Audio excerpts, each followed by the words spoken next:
ఎలాంటి అభివృద్ధి కావాలి నీకు?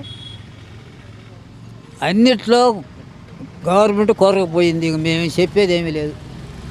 ఎలా కొరవైంది? ఎట్లా కొరకపోయింది? ఏం చేసావు నువ్వు? కొరకపోకుండా నువ్వు పలా పని చేసే శాశ్వతమైంది ఒకటి చెప్పు. అంటే శాశ్వతం గుర్తింపు అయిన పని ఒకటి చెప్పు. అంటే నవరత్నాలను ఇచ్చింది కదా, అది ఏదో ఎన్ని వడపప్పు పెడితే పళ్ళెంలో వడపప్పు పెడితే తలకాని తిన్నాం పోయాం. తెల్లారేమో మామూలుగా. ఇప్పుడు దాంతోపాటు మంచి మంది ఇచ్చాడు ఆంధ్రప్రదేశ్కి. మంచి మందు తాగేవాడికి ఇచ్చాడు. 100 రూపాయలు 200 చేశాడు అంటున్నారు, 300 అంటున్నారు. మనకు తెలియదు. అది మేము దాని ఇవ్వడం కాదు. పెంచుకున్నాడు ఆయన ఎట్టు వచ్చినట్టు.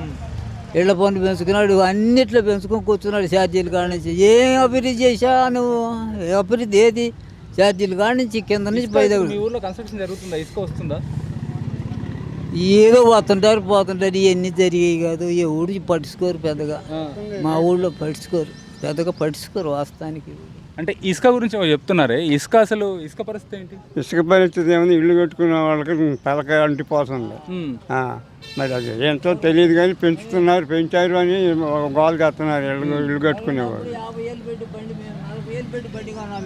40 ఏళ్ళు కరోనా అప్పుడు మేము రేకులు వేసుకుందామంటే బండి 40 ఏళ్ళు ఇసుక. కరోనా వచ్చింది లేదయ్యా అని డబ్బులు తీసుకొని కూడా 20 రోజులు తిప్పారు. ఇక డబ్బులన్నా పోతాయని దానివల్ల పుట్టుకుంటే అయ్యి ఎట్నో ఇసుక పంపించారు. అది మట్టి మశానం ఏందో లేదు. 40 ఏళ్ళు బండి. అంటే గవర్నమెంట్ నడిపిస్తుంది ఇసుక అంతా. ఇసుకే కట్టుకునేది ఏమన్నా తక్కువ, డబ్బులు తీసుకునేది ఎక్కువ. ఇంకేముంటది? బిల్లు ఏమో ఒకటి ఇచ్చాడు, ఆ రేట్ ఏమన్నా ఎక్కువ కడుచుకున్నాడు. ఇంకేం చేస్తాం? తప్పదా? ఎడాపుతావా పని? అది తప్పక తీసుకుంటా. కట్టేది ఆపుతావా? ఇక తోలలేక మేమే మళ్ళీ ఆ గేవలు ఉంటుంది చూసి ఆ మిషన్ల కాడ దువ్వ పెట్టి మళ్ళీ కట్టుకున్నాం. చాలక దువ్వే 4 టక్కులు దువ్వ తోలిచ్చాం. మళ్ళీ దువ్వ మీకు కూడా తెలుస్తుంది. ఆ దువ్వ తోలుచుకొని దొరకల. ఎంత లెక్క ఎన్నిసార్లు పోయినా దొరకల. అందుకని దువ్వ పెట్టి మళ్ళీ కడుచుకున్నాం. ఏం చేస్తాం? తప్పలా. 40 ఏళ్ళు అన్నా దొరకల. మళ్ళీ అడిగితే 40 ఏళ్ళన్నా దొరకల. 50 ఏళ్ళు అంటారు. ఏం చేస్తా?